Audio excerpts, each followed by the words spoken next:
Você que pode, abra a palavra do Senhor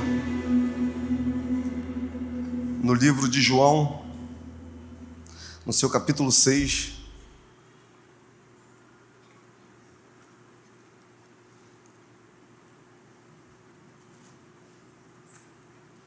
Nós leremos a partir do versículo 60.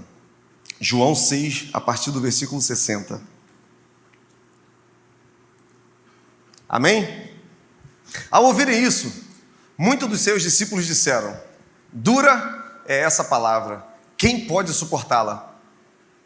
Sabendo em seu íntimo que os seus discípulos estavam se queixando do que ouviram, Jesus lhes disse: isso os escandaliza? O que acontecerá se vocês virem o Filho do Homem subir para onde estava antes? O Espírito da vida. A carne não produz nada que se aproveite. As palavras que eu disse são Espírito e vida. Contudo, há algum de vocês que não creem, pois Jesus sabia desde o princípio quais deles não criam e quem iria o trair. E prosseguiu: é por isso que eu disse a vocês que ninguém pode vir a mim, a não ser que isto lhe seja dado pelo meu Pai. Daquela hora em diante, muitos dos seus discípulos voltaram atrás e deixaram de segui-lo. Jesus perguntou aos 12: vocês também não querem ir? Simão Pedro lhe respondeu: Senhor, para quem iremos? Tu tens palavra de vida eterna. Feche seus olhos. Pai amado, Pai querido, louvamos e bendizemos o Teu nome. Já fomos ministrados pelos louvores, já tivemos a oportunidade de orar, de Te entregar a nossa gratidão. Queremos te pedir que o Senhor continue falando conosco através da Sua palavra, que a nossa fome, a nossa sede seja saciada nessa noite e nós possamos sair daqui muito mais perto do Senhor, sendo muito mais intencional em tudo aquilo que nós fazemos e que todos os propósitos para as nossas vidas sejam reais. Por isso eu quero declarar mentes cativas ao Senhor. Eu quero te pedir, Pai, que em nome de Jesus nada seja capaz de roubar a boa semente, nada seja capaz de roubar aquilo que o Teu Espírito quer manifestar nessa noite. Eu oro em nome de Jesus. Amém? Irmãos, nós estamos diante do duro discurso de Jesus. Uma passagem que todos nós conhecemos, mas quando nós lemos o capítulo 6 do livro de João, nós podemos até nos questionar o que de tão difícil aceitação tinha nesse discurso. Afinal, o que Jesus está dizendo são verdades absolutas sobre quem Ele é. Em alguns momentos da nossa vida, Ele nos dá a oportunidade de nós termos acesso a quem Ele é. Existe o desejo no coração de Deus de se revelar para nós, não somente com aquilo que Ele pode fazer, mas também revelar para nós quem Ele é. E no livro de João nós vamos ouvir por 7 vezes Jesus dizendo: eu sou o pão da vida, eu sou o caminho, a verdade e a vida, eu sou a água da fonte, eu sou aquele que, ainda que você esteja morto, você voltará a viver. Então Jesus, ele mostra o domínio que ele tem sobre todos os elementos por quem ele é. E a grande dificuldade do povo judeu é que eles criaram um estereótipo daquilo que o Messias deveria ser. Nós estamos falando em um tempo onde o povo era muito subjugado. Aqui, nesse contexto, Roma reprimia. Roma, ela abusava com os seus impostos, ela oprimia realmente o povo. Então, existia a ideia de que em algum momento Deus cumpriria todas as suas promessas e enviaria aquele que foi prometido. E, irmãos, eu imagino a expectativa no coração do judeu para viver esse momento. Nós sabemos que existe uma tradução em Israel, que é a tradição oral, onde os pais falam para os filhos aquilo que Deus fez. Irmãos, imagina você desde criança ouvindo sobre aquilo que Deus fez no meio do seu povo, da forma com que Ele operou, da forma com que Ele se manifestou nos momentos de maiores dificuldades. Ele sempre trouxe um caminho. Nos momentos de maiores aprisionamentos, Ele sempre foi o libertador. Então, existia a ideia de que a qualquer momento esse Messias viria. Só que viria segundo uma ótica que o povo tinha criado. Viria no padrão que foi estabelecido. Por quê? Porque eles acreditavam que o Messias iria livrar Israel do jugo de Roma. Eles esperavam um libertador. Isso fica muito claro quando a gente vê os dois discípulos que vão no caminho de Emaús debandando, quando eles estão conversando com o próprio Cristo e diz: olha, nós acreditávamos que ele seria um reformador político. Nós acreditávamos que ele seria aquele que nos libertaria, mas, diferente do que aquele povo imaginava, Jesus veio de uma forma totalmente oposta. Ele veio como um bebê nascido em uma manjedoura. Ele veio como um menino que cresceu brincando na carpintaria do seu pai. Ele veio como um adolescente que já tinha muita habilidade na fala, mas que ainda não manifestava milagres. Ele cresceu no meio do povo, ele cresceu no meio da galera. Então, naturalmente, a expectativa que existia sobre o Messias, em nenhum momento poderia ter sido canalizada em Jesus. Irmãos, e quantas vezes nós nos frustramos porque nós canalizamos em Jesus alguma coisa que Ele não é. Nós esperamos que Ele faça coisas que Ele não prometeu que faria. Só que nós nos relacionamos tanto com aquilo que Ele pode fazer, que nós esquecemos quem Ele pode ser para nós. E esse duro discurso, ele está sendo falado para esse povo justamente por causa disso. No livro de João nós vamos ver 7 grandes milagres também. Então é um momento que Jesus está realizando muitas coisas. E já no capítulo 5 nós vamos ver ele curando o paralítico do tanque de Betesda, um homem que estava há 38 anos, paralítico, e de repente recebe uma palavra de Deus e volta os seus movimentos na perna. Quando Jesus sai dali, ele começa a ensinar aquela multidão maravilhada com tudo aquilo que ele falava. Então, de repente, o discípulo, e é esse texto que nós lemos, o discípulo percebe, o Filipe percebe que aquela grande multidão estava com muita fome e não tinha como dar nada para aquelas pessoas comerem. Aí nós vemos a grande multiplicação dos pães e peixes. E eu quero fazer essa pergunta para você. Quando aquela multidão viu Jesus multiplicando os pães e os peixes, qual foi a primeira pessoa que eles lembraram? Quem que orou e o maná desceu dos céus? Quem que o povo estava passando fome e de repente, com uma intercessão, o alimento veio? Moisés. E Moisés, ele tinha liberado uma profecia em Deuteronômio, que no meio do povo, no meio dos irmãos judeus, nasceria um, que seria o libertador. Quando aquela galera começa a ver a multiplicação dos peixes, naturalmente, eles colocam em Jesus a expectativa que até aquele momento tinha sido frustrada, porque eles realmente começam a acreditar que Jesus pode ser esse libertador. E a palavra vai dizer que então eles começam a ir para cima de Jesus para coroá-lo rei. Jesus, já sabendo disso, ele foge daquele lugar. E quando ele foge, a multidão começa a perseguir. Então ele vira para os seus discípulos e diz: olha, vamos atravessar para o outro lado, vamos em direção a Tiberíades.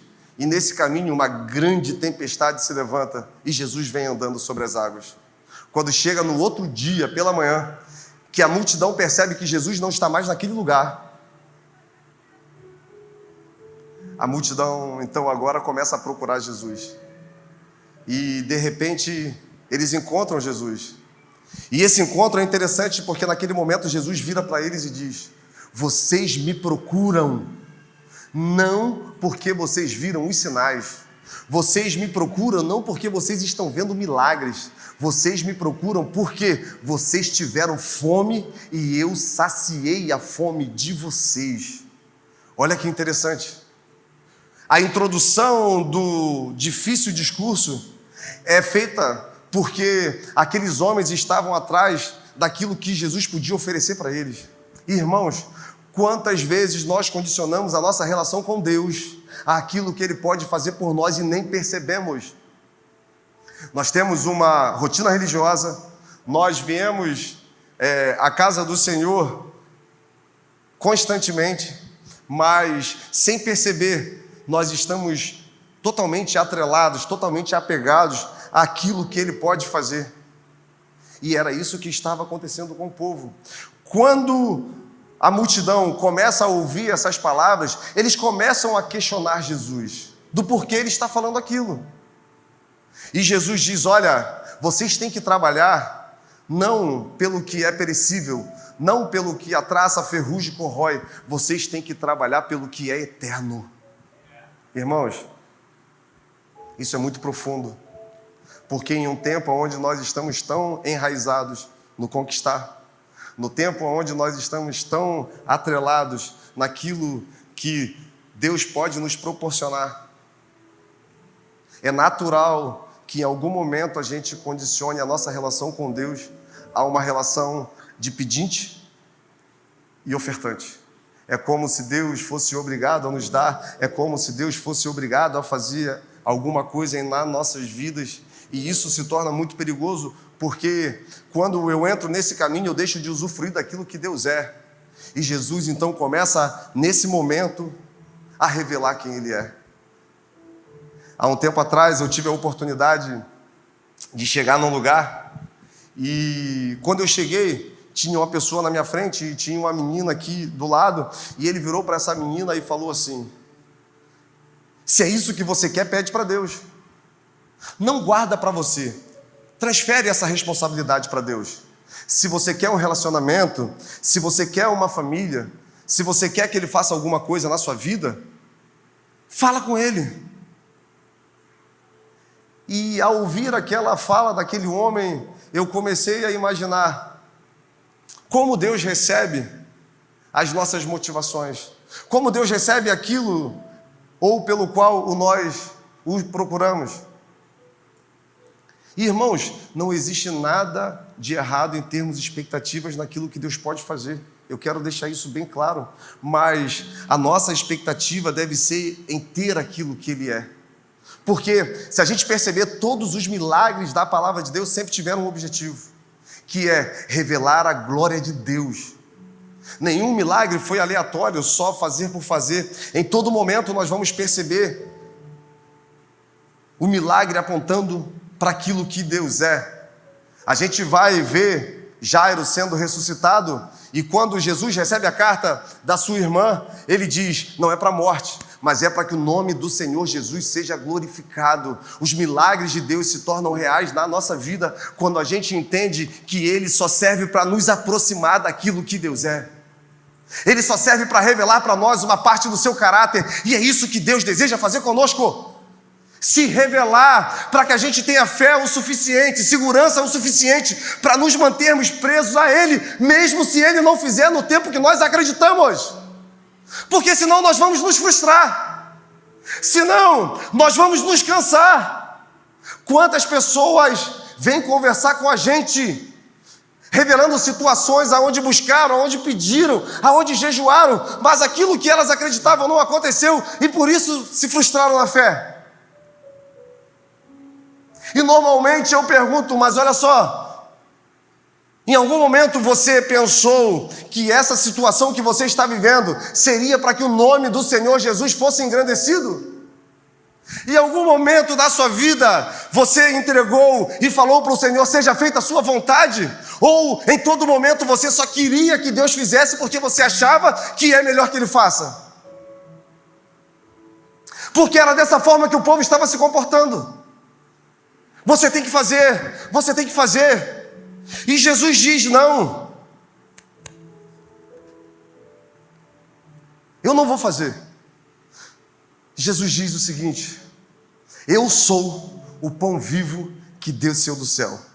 Aquele que provar de mim, aquele que me experimentar, não vai ter apenas a fome saciada momentaneamente, vai ter a fome saciada eternamente. O pai de vocês provaram o maná do deserto e novamente tiveram fome. Jesus agora começa a confrontar a história, a cultura, tudo aquilo que aqueles homens acreditavam. E, irmãos, para nós vivermos uma vida em Deus, primeiro Ele vai ter que confrontar com a nossa cultura, com a forma com que nós fomos criados, com a nossa forma de ver o mundo. Para a nossa fé ser alicerçada no Senhor, primeiro Ele vai ter que criar as nossas bases, Ele vai ter que quebrar as nossas zonas de segurança, para que a gente possa realmente confiar, para que a gente possa realmente ter acesso a tudo aquilo que Ele é. Você em algum momento da Bíblia vai ver Deus fazendo alguma coisa na vida de alguma pessoa sem antes essa pessoa ser experimentada pelo Senhor? A gente vê José tendo um sonho que o próprio Deus deu. O sol, a lua, as estrelas se dobrando diante deles, os feixes do campo se dobrando diante deles. E quando seus irmãos ouvem aquilo, e eu imagino a expectativa no coração daquele jovem, porque ele tinha certeza que era Deus que estava falando com ele. E eu acho isso incrível, irmãos, porque já existia uma relação de José e Deus.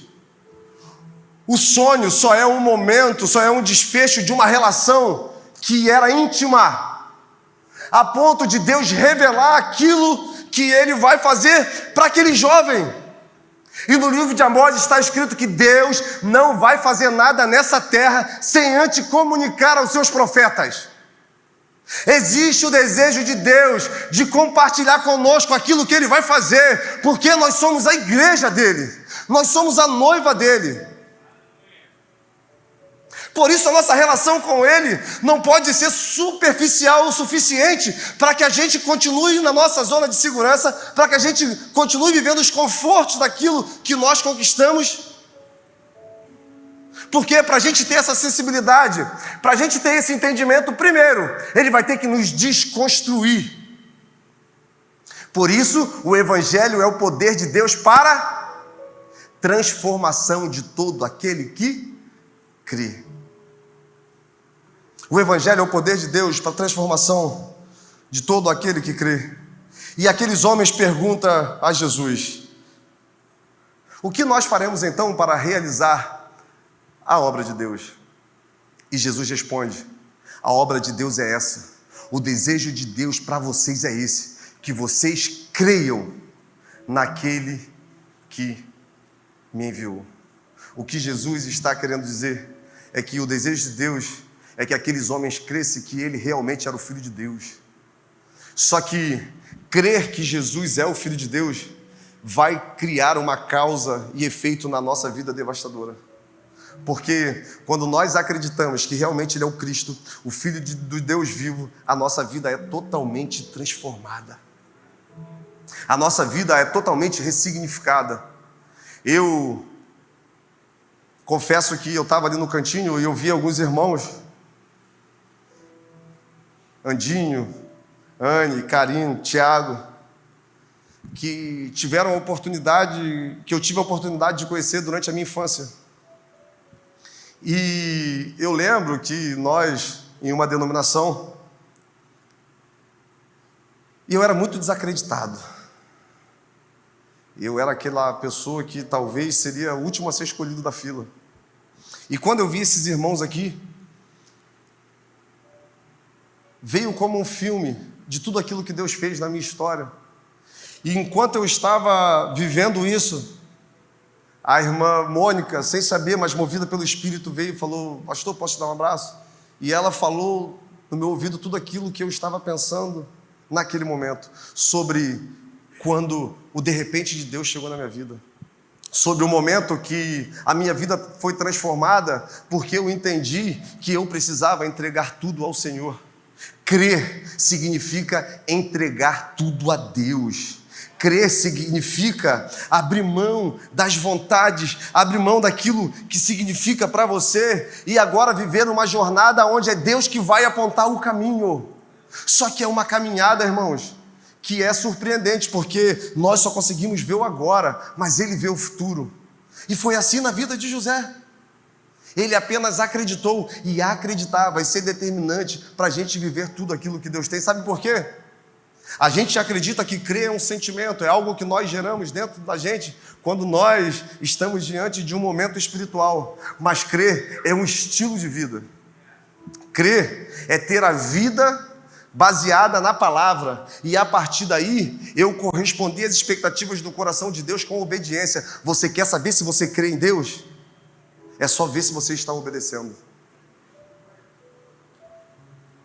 Se você quer conhecer uma pessoa, se ela crê em Deus ou não, é só você ver se ela obedece. Aquele que tem os meus mandamentos e obedece é esse que me, segundo Jesus Cristo, não sou eu que estou falando. Aquele que tem os meus mandamentos e obedece é esse que me ama. Então, eu só vou realmente entregar o amor a Deus da forma que Ele deseja se, a partir dessa crença, a minha vida for transformada. E aqueles homens, ao ouvirem isso, aqueles homens começam a ficar um tanto escandalizados. Por quê? Porque tudo aquilo que eles criam estava sendo agora jogado por terra. Nós estamos falando no tempo da lei, onde a relação do povo com Deus era através dos mandamentos, era através da obediência, mas uma obediência cega, uma obediência meritocrática. Eu tenho porque eu faço. Eu sou bom porque eu obedeço. Deus vai fazer na minha vida porque eu cumpro as suas leis. E isso estava enraizado no coração do judeu. E Jesus sabia que ele precisava desconstruir. Por quê? Porque a graça é um favor imerecido. A graça, ela estava sendo disponibilizada não porque nós merecemos, mas porque Deus nos ama de tal maneira que Ele resolveu aplicar de misericórdia nas nossas vidas quando nós não tínhamos nada para oferecer para Ele. E aqueles homens dizem: olha, você é o pão vivo, mas calma aí. Nossos pais comeram maná no deserto. Nossos pais foram abençoados com a comida que desceu dos céus. E Jesus diz: eu sou o pão vivo que desceu do céu. Eu sou aquele que Deus enviou. Irmãos, essa verdade muda nossas vidas. O Evangelho só faz sentido nas nossas vidas quando a gente entende que Jesus Cristo é o Filho de Deus e que Ele nos disponibiliza a viver uma vida nova nele. Só que para a gente viver essa vida nova, para a gente viver esse reino, nós vamos precisar primeiro ter um encontro com quem nós somos, porque só precisa de um libertador, só se rende a Ele de verdade quem entende aquilo que é. Se você não se achar mal o suficiente, você nunca vai se entregar a Deus de verdade. Se você olhar para a sua vida e tiver a segurança nas suas escolhas, você nunca vai se entregar a Deus de verdade. E você pode se questionar: poxa, mas eu tenho uma rotina religiosa. Eu não estou falando disso, porque a verdadeira religião não é aquela que nós externamos. A verdadeira religião é aquela que nós vivemos no nosso coração. E, irmãos, eu acredito com muita convicção no meu espírito que Deus está chamando a igreja para viver uma nova vida nele. Eu acredito que todo esse cenário que nós estamos vivendo na humanidade aponta para um desejo de Deus de se revelar para nós, para que a gente possa corresponder às expectativas que existem, porque a criação geme, esperando a manifestação dos verdadeiros filhos de Deus. Cara, você já parou para pensar que você é essa pessoa? Que as pessoas estão esperando aí fora? Você já parou para pensar na responsabilidade que foi colocada em você para manifestar esse evangelho? Irmãos, nós não podemos ficar indiferentes ao tempo que nós estamos vivendo. E Jesus continua confrontando aqueles homens: olha, eu sou o pão que dá vida. Eu sou aquele que o próprio Deus enviou. E aqueles homens começam a murmurar. Aqueles homens começam a olhar para si e se questionar. Porque, calma aí, esse aí não é o filho de José? Como ele vai dizer que ele é o pão vivo que desceu do céu? É quando as pessoas olham para nós e tentam buscar a explicação daquilo que nós somos, quando na verdade o que elas têm que entender é aquilo que Deus deseja fazer através de nós. Eles estavam olhando para uma parte da história. Eles estavam olhando para a humanidade de Jesus, o filho de José. Calma aí, ele vem dizer que ele é o pão vivo que desceu do céu. Ele vem dizer que aquele que comer dele, poxa, isso é canibalismo. Eles não estavam entendendo, a mente não estava transicionando para aquilo que iria acontecer após a sua morte e ressurreição, que era a comunhão dos santos, que era o momento de ceia. Eles estavam presos realmente a uma necessidade momentânea. Irmãos, todas as vezes que nós nos prendemos à nossa relação com Deus, a uma necessidade momentânea, nós deixamos de tirar proveito daquilo que nós estamos vivendo, porque nós ficamos tão focados naquilo, nós ficamos tão presos para que Ele faça alguma coisa na nossa vida, que a gente deixa de ter a sensibilidade para experimentar quem Ele é. Porque nos momentos de adversidade, nos momentos de dor, nos momentos que nós não sabemos o que fazer, é nesse momento que Deus se revela para nós. Nós temos falado aqui frequentemente, o Deus que acalma a tempestade, Ele só vai se revelar para nós quando a tempestade vier. O Deus que cura as enfermidades, Ele só vai se manifestar para a gente quando a enfermidade vier. O Deus que é o Deus de provisão, só há de se manifestar quando a gente já não tiver mais o que fazer. Os momentos mais difíceis da nossa vida nos tornam mais sensíveis para Deus se manifestar para nós. Só que nós não estamos percebendo. A nossa procura por aquilo que Deus pode fazer é tão grande que a gente deixa de usufruir aquilo que Ele quer fazer em nós durante esse processo. E isso é muito perigoso, irmãos, porque nós vamos ficando cada vez mais insensíveis àquilo que Deus quer fazer. Nós cada vez mais nos apegamos ao que Ele pode fazer. E se torna muito perigoso, porque é um caminho onde fatalmente em algum momento eu vou me frustrar. Nós tivemos a oportunidade de trazer a palavra quinta-feira e eu falei lá em João 11 sobre Marta e Maria. Se o Senhor estivesse aqui, quantas vezes nós pensamos isso? Se o Senhor estivesse aqui, isso que está acontecendo não teria acontecido, mas na verdade, muitas vezes Ele não estava porque nós não o convidamos para estar. A gente está preocupado é que Ele mude o efeito das nossas escolhas, a gente não está preocupado que Ele mude quem nós somos. Só que existe a necessidade nesse tempo de nós realmente convergirmos o nosso coração ao Senhor, de nós voltarmos a Ele de todo o nosso coração, para que Ele possa novamente nos revelar quem Ele é. Porque quando a gente recebe a revelação de quem é Cristo, a nossa vida realmente é transformada. Você, como eu, que já tem algum tempo de evangelho, fatalmente você já ouviu diversas mensagens que você saiu do lugar muito motivado, que você saiu do lugar acreditando que Deus realmente ia fazer na sua vida. Só que o tempo foi passando, as estações foram mudando e nada aconteceu. Jesus não quer te motivar, Ele quer te transformar. Jesus quer mudar a sua vida. Ele não quer mudar o momento que você está vivendo. Aqueles homens então ficam muito desconfortáveis com tudo aquilo que Jesus fala. E, para nossa surpresa, muitos discípulos resolveram ir embora. Sabe por quê? Porque aqueles homens questionam Jesus. Olha só, quais são os sinais? Jesus já não tinha curado? Jesus já não tinha transformado? Jesus já não tinha multiplicado pães e peixes? E mesmo assim eles continuavam procurando aquilo que Jesus podia fazer. Ei, o que Jesus pode fazer pode nos levar até um lugar dele, mas a salvação vai depender da revelação de quem Ele é. Vocês lembram de Nicodemos em João 3? Mestre, eu sei que tu és vindo da parte de Deus, porque ninguém pode fazer o que o Senhor faz. Jesus vira para Nicodemos e diz: Nicodemos, necessário é você nascer de novo. Mas calma aí. Olha só, a mesma ideia que esses homens têm quando pensam assim: caramba, comer da carne do sangue, levar não numa figura de linguagem, mas virar de uma forma absoluta. Nicodemos tem: posso eu voltar para o ventre da minha mãe e novamente nascer? E Jesus diz: não. Aquele que nasce da carne é carne, mas aquele que nasce no espírito é espírito. Se eu estou falando para você essas coisas e você não entende, imagina quando eu te falar das coisas celestiais.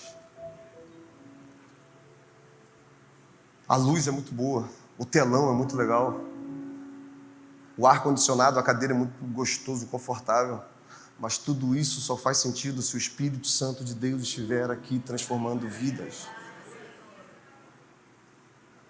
O Cristo que nós pregamos, Ele quer transformar a sua história hoje e eternamente, para que você possa ter uma nova vida nele.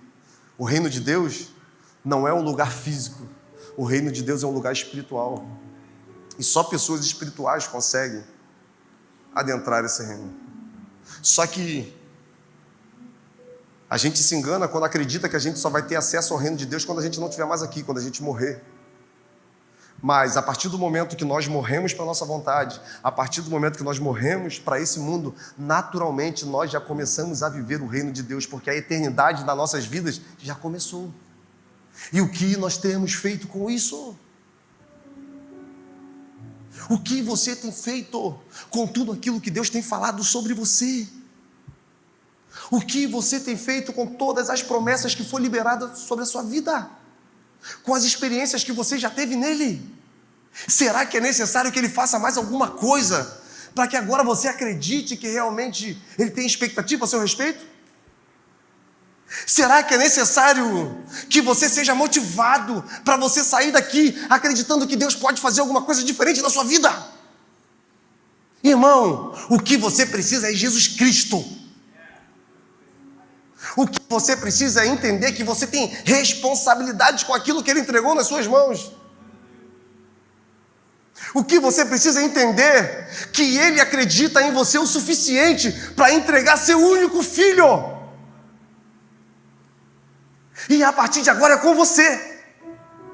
Ou nós vamos continuar esperando que Deus faça alguma coisa do lado de fora para a gente agora resolver amá-lo como Ele deseja, que é obedecendo, que é nos relacionando com Ele. Nós temos que ter dentro do nosso coração muito temor, porque o último dia vai chegar.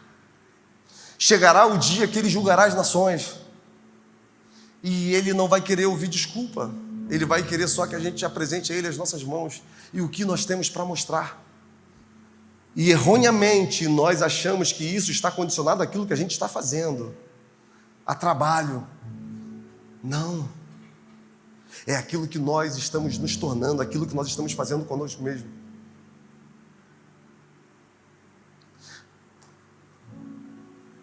A salvação é pela graça, mas não foi de graça. Eu acredito com muita convicção no meu espírito que nós, como igreja no Brasil, precisamos de um concerto com o Senhor.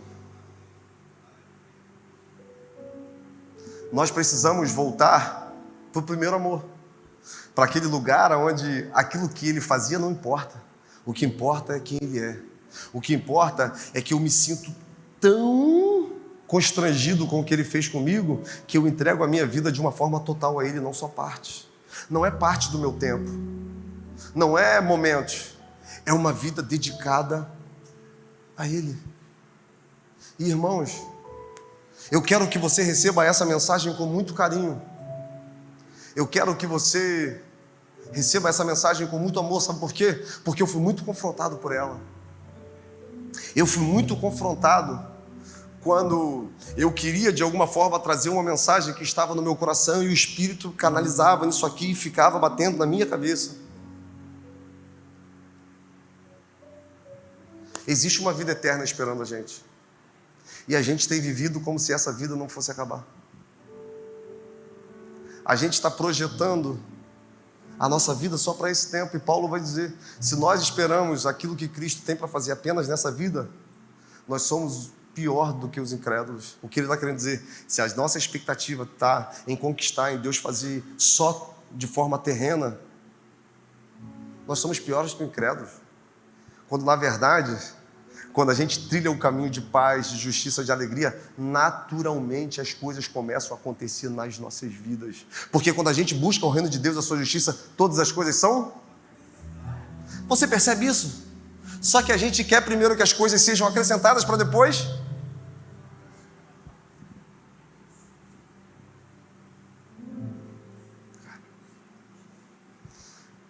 Aquele que perder a sua vida por amor a mim e ao Evangelho, esse a encontrará. Aquele que quiser viver a sua vida, esse vai perdê-la. Palavras duras, mas do próprio Jesus.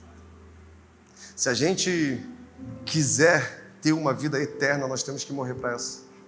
Então eu vou deixar de viver meus sonhos, eu vou deixar de viver meus projetos? Talvez sim. Eu tive que deixar. Não quero dizer que da sua vida vai ser da mesma forma que foi com a minha. Mas, com certeza, em algum momento você vai ter que abrir mão. Com certeza, em algum momento você vai ter que deixar algumas escolhas que você faria de lado.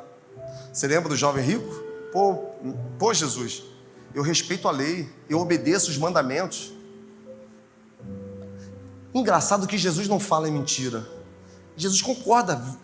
Realmente aquele jovem obedecia tudo, ele conhecia as leis, ele conhecia os mandamentos, ele obedecia. Só que Jesus vira e fala: olha, pega tudo que você tem e dá aos pobres e vem e me segue. Que loucura, né? Obediente, um mestre na lei. Só que para Jesus isso não importa se o nosso coração não estiver nele. Porque não é pelo aquilo que nós fazemos, não é aquilo que nós falamos. Corre um sério risco de nós adorarmos com os nossos lábios e não adorar com o nosso coração. A noiva que se prepara para o noivo é aquela que veste a roupa da santidade. Sem santidade é impossível agradar a Deus. Santidade é separação.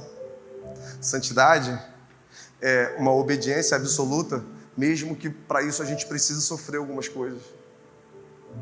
Eu tenho sido muito confrontado, irmãos, porque quando eu vejo o que alguns homens e mulheres ao redor do mundo estão dispostos a fazer por amor a Jesus, e eu olho a minha vida, eu me sinto indigno dele. Eu me sinto indigno, cara. E muitas vezes eu penso, Senhor, caramba, mesmo assim o Senhor continua contando comigo? Mesmo assim o Senhor continua tendo expectativas ao meu respeito? Esse é o nosso Deus, que ama, que corrige, que exorta, que consola, que motiva, mas que não quer perder os nossos corações. Jesus te ama, ao ponto de morrer por você e continuar te amando. A ponto de saber que você escolheria esses caminhos que você está fazendo hoje. E mesmo assim Ele continua te amando. A ponto de te dar uma segunda chance. Terceira, quarta, quinta, sexta, sétima. Só que você precisa entender isso. Se você abrir o seu coração e deixar Ele acessar, se você reconhecer quem você é, o reino de Deus entra na sua vida. João Batista vai dizer: arrependei-vos, porque é chegado o reino de Deus. O arrependimento antecede o reino de Deus na nossa vida. Eu queria te convidar a ficar de pé. Eu sei que talvez seja uma mensagem dura, que é difícil de aceitar, mas essa mensagem expõe quem nós somos. Para que a gente consiga acessar a santidade de Deus, nós temos que reconhecer o quanto nós somos maus. E você que olha para você nessa noite e reconhece que precisa de um Salvador, você que sabe que a sua relação com Deus não está da forma com qual deveria, eu queria te convidar a colocar a mão no seu coração e a você fazer essa oração sincera com Ele. É uma noite de alinhamento, é uma noite de reposicionamento, é uma noite de perdão. Então, essa oração é só você que pode fazer. Talvez nessa noite você não precise rasgar as suas vestes, o que você precisa é rasgar o seu coração. A nossa irmã vai estar louvando e você vai fazer essa oração com Deus. A oração mais sincera que existe é quando um pecador se arrepende. É quando nós reconhecemos que nós não tratamos a graça da forma da qual deveria. Então, enquanto a Angélica louva, eu queria que você fosse sincero com o Senhor. Aqui estamos, Pai, com as mãos no coração, sendo sinceros com o Senhor e reconhecendo aquilo que nós nos tornamos. Ah, Pai, que nessa noite o Senhor venha ressignificar histórias. Que nessa noite, Pai, a sinceridade desse homem, dessa mulher seja levado, imputado por justiça, e que o Senhor venha derramar uma graça nova. Que o Senhor venha derramar força para vencer os pecados que têm sido ocultos. Pai, muitas vezes nós não percebemos o quão nós estamos distante do Senhor. E em momentos assim, momentos como esse, nessa noite, o Senhor nos mostra quem verdadeiramente nós somos. Foi dessa forma que o Senhor fez comigo, foi dessa forma que o Senhor fez com o rei Davi, quando mostrou para ele que aquilo que ele fez com Urias tinha tornado ele duro ao Senhor, tinha tornado ele distante de ti, Pai. Mas a partir do momento que houve reconhecimento, a partir do momento que houve o quebrantamento, a partir do momento que ele disse que o Senhor devolva a alegria da salvação, tudo se fez novo na vida do rei. E é isso que eu quero te pedir, Pai. Algumas pessoas nessa noite perderam a alegria da salvação, perderam a satisfação de estar na sua presença, perderam o desejo de ter uma relação de qualidade com o Senhor, de ter momentos íntimos com o Senhor, Pai. Ah, Deus, a iniquidade, a incredulidade tem nos levado a um lugar onde nós estamos totalmente indiferentes. Por isso, todas as vezes que nós temos acesso a algo que nos motiva, a gente sai muito feliz e novamente nós voltamos a ser o que nós éramos antes. Mas se nessa noite o Senhor trocar as nossas vestes, nós cremos que seremos limpos eternamente.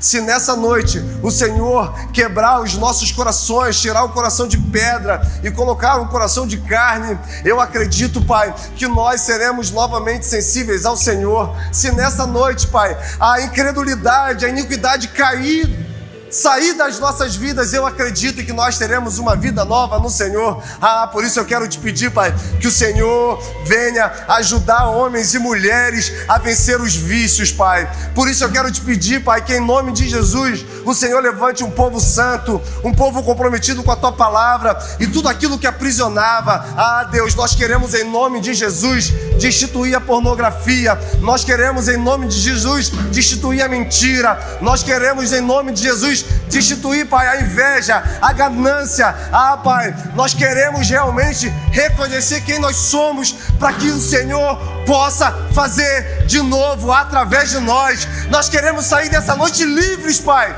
livres de nós mesmos, cheios do Teu Espírito Santo, para que o mundo veja o reflexo daquele que nos enviou, para que novamente a gente sinta o prazer de estar na Sua presença, para que novamente a gente sinta o desejo de nos relacionar com o Senhor e a nossa vida seja transformada para sempre. Nós declaramos que nessa noite tudo aquilo que nos impedia de trilhar os caminhos do Senhor é lançado por terra.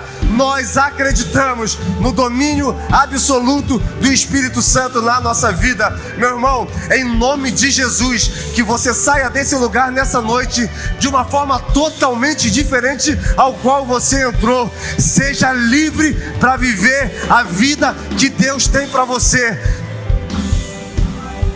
as coisas velhas se passaram e hoje tudo se fez novo na sua vida. Vá em paz, seja livre e receba aquilo que é seu da parte de Deus, em nome de Jesus.